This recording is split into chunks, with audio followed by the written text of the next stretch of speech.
Part 3 of a 3-part series. I figured it out. And if you have no idea what I'm talking about, that means you haven't seen the first 2 videos. You should probably start over there, because this one may not make too much sense. Well, it's definitely gonna make sense, but you won't really get the whole picture here. What we're talking about here is getting beyond the presenting problem. Ooh. Once again, let's get into it. Understanding the ground truth allows you to prepare a superior plan that anticipates and deals with objections. Your solution might not be the best one, but your ability to diagnose the real challenge that your client is facing can position you to win. Be creative in how you approach this. Now, how can you improve your diagnosis? At the end of the day, it's not that hard to make an accurate diagnosis if you're aware of and avoid the pitfalls. And these include some of the following. Don't interpret your prospect's experience through your own. Us salespeople are eager to promote their products, services, and solutions because we are confident in our ability to make a difference. Because experience tells us that we can succeed. But leading with our experience doesn't allow our prospects to go through the buying process, explain their current dissatisfactions, collaborate with us around their needs, and explore more options. If we lead with our experience, that can damage our ability to sell. This is not to say that our experience is unimportant. In fact, our experience is critical to an effective diagnosis. However, we too often view our prospects' problems through our existing solutions and what we have done for another client. The point of a diagnosis isn't to prove that you can push one of your existing solutions on your prospect. Neither is it to confirm which of your solutions you should sell to your client. Rather, it's to learn and discover. Remember, this process is other-oriented.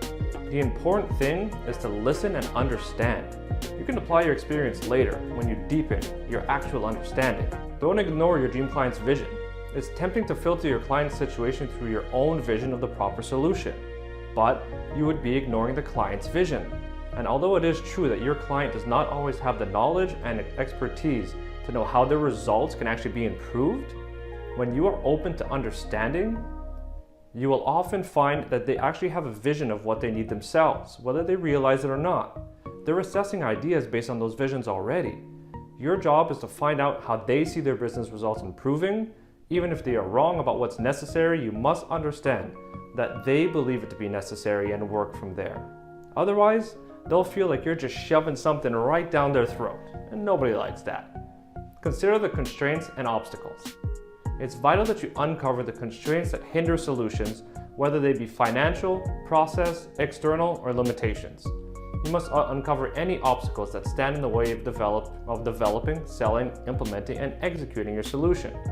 It's very possible that your dream client's current partner, your competitor, didn't deal with these constraints, and now they aren't producing the results. Ask the difficult questions. A sound diagnosis requires you to ask your customer the difficult questions, like some of the following. What's the cost of not improving performance? Why hasn't the problem been solved before? Who needs to be on the team to ensure our solution will actually be improved? Who might oppose this solution? Failing to ask these questions puts your opportunities at risk. Even if your solution is chosen, failure to ask these questions puts your execution at risk. Small salespeople ask weak questions. They do not want to bring up big, uncomfortable questions, and the reason is, first, because they don't want to deal with the answer to those questions or issues, and second, they fear that bringing up these issues will make the prospect uncomfortable and cost them the deal. The absolute best salespeople aren't afraid to ask the hard questions. They get real, sometimes very real, and they are trusted because they aren't afraid to ask the customers the real question. You also need to allow your dream client to teach you how to win. Opportunities are created, won, or lost in the early stages of the sales process, particularly when you work with your prospect to understand their needs and develop ways to diagnose their solution. During this discovery stage, you learn all about your prospective clients while they learn about you, and they actually learn about themselves. This process is critical to creating real value and trust. Listen, you need to remain curious and patient. Ask and you will understand. Once you demonstrate that you care and will go the extra mile to produce added value, your prospective client will want you to succeed.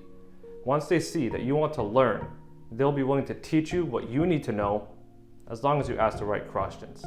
So ask all the questions that need answering. Don't be scared. If hard questions are asked in the right spirit, they will gladly answer them. Good questions create better understanding and more influence. The real action in the sales process and in the buying process is in the diagnosis. You don't sell the solution without selling the diagnosis. Now listen, that's it. Once again, nice and quick. This was a 3-part series. But in the next series, don't worry, it's coming up. We're gonna be talking more retail. Now, if there's anything that you guys wanna see, please leave a comment down below.